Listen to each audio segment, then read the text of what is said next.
বাৰু দেই এচিটো চলাই দিয়া পাছত স্পীড কমি যায় আৰু মোটামুটি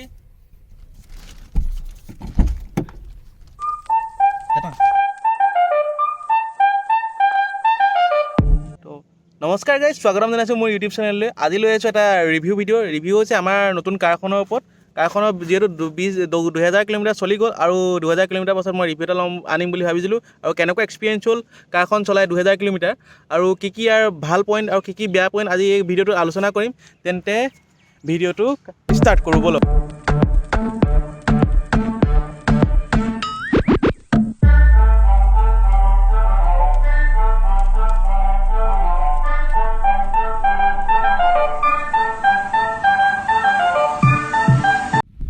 লগৰটো দেখি গম পাইছে চাগে কোনখন কাৰ। এইখন ইয়াৰ কোম্পানী হৈছে ৰনাল্ডৰ আৰু এইখন হৈছে কাৰখন হৈছে ৰনাল্ডৰ টাইবাৰ আৰু মডেলটো হৈছে RXZ।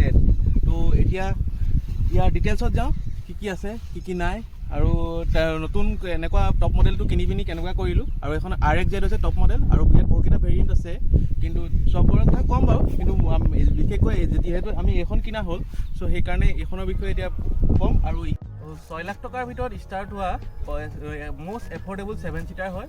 মানে ইয়াৰ বেছ মডেলটো ষ্টাৰ্টিং হয় 6 লাখ টকাৰ পৰা আৰু চেছ হয় 7,56,000 টকাত একদম টপ মডেলটো চেছ হয়।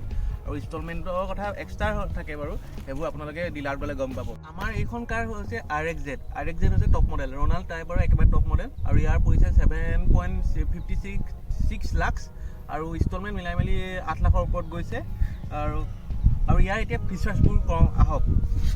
তো এতিয়া আহিছোঁ চকাবোৰৰ ওপৰত। আগফালৰ চকা দুটাত আছে ডিছ ব্ৰেক আৰু পাছফালৰ কেইটাত আছে ড্ৰাম ব্ৰেক।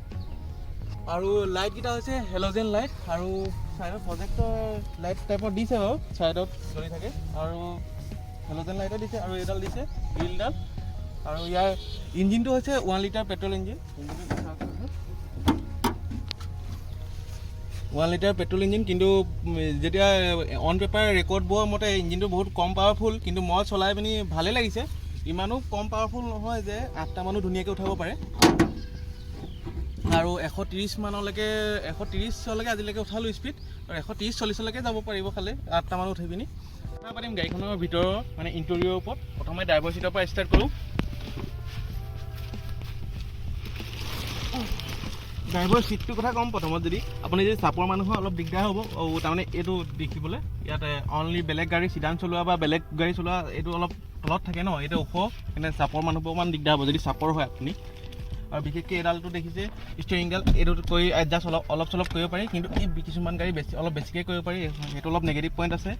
আৰু ষ্টিয়াৰিংডাল অলপ সৰু হয় বেলেগ গাড়ীতকৈ। বেলেগ গাড়ী চলালে আপুনি বলেৰো বা স্কৰ্পিঅ' চলালে অলপ সৰু পাব। আৰু এইডালটো হৈছে অট'মেটিক, যদি সেইটো নহয় মেনুৱেল হয়। আৰু মেইন ইয়াৰ প্লাছ পইণ্ট কেইটা দিছে অট'মেটিক চাবি। এইটো চাবি ইয়াত ষ্টাৰ্ট কেনেকৈ দিয়ে চাই লওক। এইটো চাবি, ইয়াত কোনো চাবি পকাব দৰকাৰ নাই, জাষ্ট এইটো চুইচটো টিপিলে আৰু ব্ৰেকডাল ধৰিলেই ষ্টাৰ্ট হৈ যায়।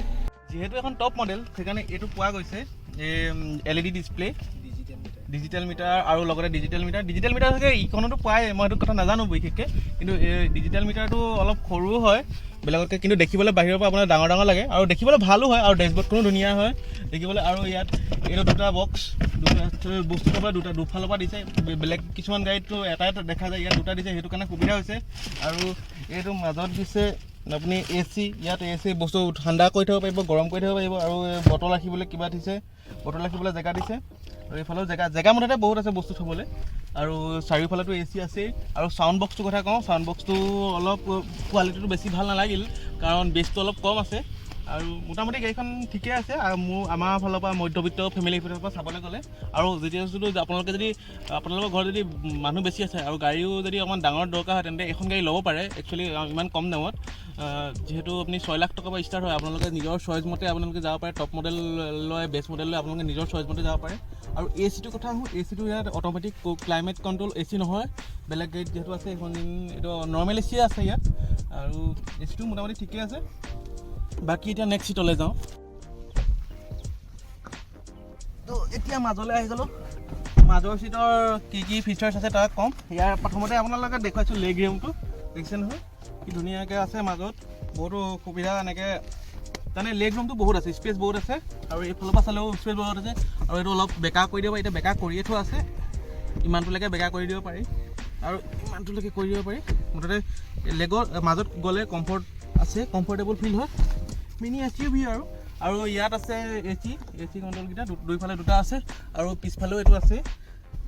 তাৰপাছত পাৱাৰ উইণ্ডোটো আছেই, গোটেই গাড়ীখনৰ পাৱাৰ উইণ্ডো আৰু এইটো চাৰ্জাৰ পইণ্ট, লগতে এটা দিছে, ইয়াত এটা দিছে লাইটকেইটা দিছে আৰু গাড়ীখনৰ মুঠতে মোটামুটি বহিবলৈ ঠিকেই আছে আৰু এইফালে মাজত বহুত সুবিধা দিছে।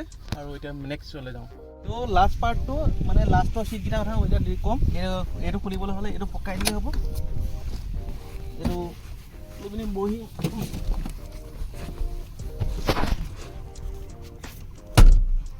এইটো যেতিয়া এনেকৈ বহি দিয়া হয়, আপোনাৰ লেগ ৰুম কেনেকুৱা থাকে বা কিমান স্পেচ থাকে, বহিবলৈ সুবিধা হয় নে নহয় চব কৈ আছোঁ। তো আপুনি যদি এনেকৈ বহি থাকে, যদি মোটামুটি মোৰ নিচিনা হয়, আপোনাৰ অসুবিধা হ'ব। মানে আপুনি এইটো চাইডে বহিব পাৰিব, এইটো চাইডে বহিবলৈ আপোনাৰ অসুবিধা হ'ব এজন। খালি বেছি লং জাৰ্ণি কৰিবলৈ দিগদাৰ হ'ব বাৰু, অশান্তি লাগিব লং জাৰ্ণি কৰিবলৈ। আৰু বেছি জানে ইয়াত হিলা কৰি থাকিব নোৱাৰে। নৰ্মেল সৰু ল'ৰা ছোৱালীৰ কাৰণেতো সৰু ল'ৰা ছোৱালী 3টা ধুনীয়াকৈ ধৰিব নৰ্মেল, আৰু এডাল্টছো ধৰিব, মানে ভালেই হয়। কিন্তু খালি বহুত দূৰলৈ লং জাৰ্ণি 300-400 কিলোমিটাৰ যাবলৈ দিগদাৰ হ'ব, সেইটো কৈ দিছোঁ। আৰু ইয়াতো চাৰ্জাৰ পইণ্ট আছে, লাষ্টৰ ফালেও দিছে আৰু বস্তু থ'বলৈ কিবা জেগা দিছে আৰু ছিট বেল্ট দিছে। আৰু এই চিটকেইটা যদি আঁতৰাই দিয়া হয়, ইয়াৰ ডিগ্গিটো ওলাই যায়, মানে স্পেচ ডিগ্গি বহুত ওলাই যায়। আৰু লাষ্টৰ ফালেতো ডিগ্গিৰ কথা কমেই। আৰু এইটো দিছে AC, ইয়াত ধুনীয়াকৈ AC বতাহ আহি থাকে আৰু ধৰিবলৈ এডাল দিছে। আৰু মোটামুটি দুটা চিট এতিয়া বহুত স্পেচ, মানে ডিগ্গিটো খুলি দিয়াৰ পাছত জেগাটো দেখিছে চাগে, মানে দুটা বেগ, ডাঙৰ কাপোনীয়া বেগ নধৰিব, জাষ্ট সৰু কেইটামান বস্তু ধৰিব ইয়াত। খালি যদি আপুনি এইটো এনেকৈ পেলাই দিয়ে বা চিটকেইটা আঁতৰাই দিয়ে, ইয়াত স্পেচটা বহুত ওলাই যায়। লাষ্টৰ চিটকেইটাই মেইন আৰু ইয়াত এই ডিগ্গিটো ঠাইত এই চিটকেইটা মানুহ বহিবলৈ স্পেচ কৰি 7 চিটাৰ বনাই দিছে। আৰু চিটকেইটা যদি আঁতৰাই দিয়ে, আপোনাৰ ডিগ্গি বহুত ওলাই যাব। মানে এইটো ডিগ্গিটো তাত অঁতৰোৱা আৰু অঁতৰোৱাৰ মাজতে আপোনাৰ ডিপেণ্ড কৰে কেনেকৈ গাড়ীখন চলায়। গাড়ীখনৰ অভাৰঅল ৰিভিউ, এখন গাড়ী ল'ব লাগে নে নেলাগে। যদি আপোনালোকৰ বাজেট 6-7 লাখ টকা আছে, তেন্তে যদি আপুনি এনেকুৱা আপোনালোকৰ ঘৰৰ ফেমিলিও 8টা-10টা আছে, তেতিয়া আৰু প্ৰত্যেকজন মানুহকে যদি আপুনি ক'ৰবাত ফুৰাবলৈ লৈ যাব লাগে, তেতিয়াহ'লে এনেকুৱা এখন ল'ব পাৰে। আৰু যিহেতু এনেকুৱা MTV ছেগমেণ্টৰ এইখন চবতছে লোৱেষ্ট দামৰ গাড়ী হয়, আৰু যিহেতু আৰ্টিগাই হওক বা ইন'ভাই হওক বা আৰু যিমানকৈ 7-8 চিটাৰ গাড়ী আছে, সেইখনৰ দাম 10 লাখৰ ওপৰত গুচি যায়। আৰু এইখনৰ দাম যেতিয়া 6 লাখৰ পৰা হয়, সেইকাৰণে আপোনালোকে ল'ব পাৰে। এতিয়ালৈকে বহুতখিনি ইয়াৰ একদম এডভান্টেজৰ কথা কৈ দিলোঁ। এতিয়া আহোঁ ইয়াৰ কি ডিফেক্ট আছে, কেনেকুৱা ডিছএডভান্টেজ আছে। চ' এতিয়া ইয়াৰ প্ৰথমটো হৈছে, যেতিয়া আপুনি AC ফুল AC চলাই পিনি গৈ থাকিব আৰু 100 ক্ৰছ কৰোঁ হ'ব, তেনেকুৱাতে আপোনাৰ স্পীডটো একদম পূৰা শ্ল' হৈ যায়। আৰু AC যদি নচলায়, তেতিয়া স্পীডটো গৈ থাকে বাৰু দেই। AC চলাই দিয়াৰ পাছত স্পীড কমি যায়। আৰু মোটামুটি ইয়াৰ গোটেই 7 চিটাৰ হিচাপত চালে ইঞ্জিনটো অলপ কম পাৱাৰ দিছে। যদি ৰনাল্ডে টাৰ্বো ইঞ্জিন দিয়া হ'লে বেছি ভাল লাগিলে হ'লে। আৰু মোটামুটি চাবলৈ গ'লে ইঞ্জিনটো কিন্তু 7টা-8টা মানুহ উঠাই গ'লে বেছিও দুৰ্বল ইঞ্জিন নালাগে। যদি আপুনি AC নচলায়, তেতিয়ালৈকে AC চলাই দিয়াৰ পাছতে দুৰ্বল মানে ইঞ্জিনটো অলপ কমজুৰি ফিল হয়। আৰু এইখন ইমান অভাৰঅল ৰিভিউ ইমানটোৱে। আৰু যদি আপোনালোকৰ বাজেট যদি 6 লাখৰ পৰা 8 লাখ হয়, তেনে বেছ মডেলটো ল'ব পাৰে। আৰু বেছ মডেলটো প্ৰিফাৰ কৰিম। আৰু তাৰপিছত যদি আপোনালোকে ভাবে বেছি ফিচাৰ্ছ লাগে, তো এইবোৰ লাগে আৰু এনেকুৱা লাগে, তেনেকুৱা যদি কথা যদি ভাবে, তেন্তে আপুনি এইখনলৈ যাব পাৰে। এইখন চব ফালৰ পৰা ভাল হয়। আৰু আপুনি এক্সট্ৰাকৈ একো বস্তু লগাবও নালাগে, দৰকাৰ নাই। এইকেইটা বাদে বেলেগ চব একো লগাব দৰকাৰ নাই। তেন্তে ভিডিঅ'টো চাই আপোনালোকে যদি ভাল পালে, লাইক কৰিব আৰু ছাবস্ক্ৰাইব কৰিব। আৰু আজিৰ কাৰণে ভিডিঅ'টো বহুত কষ্ট কৰি বনাইছোঁ, যেতিয়া লকডাউন চলি আছে।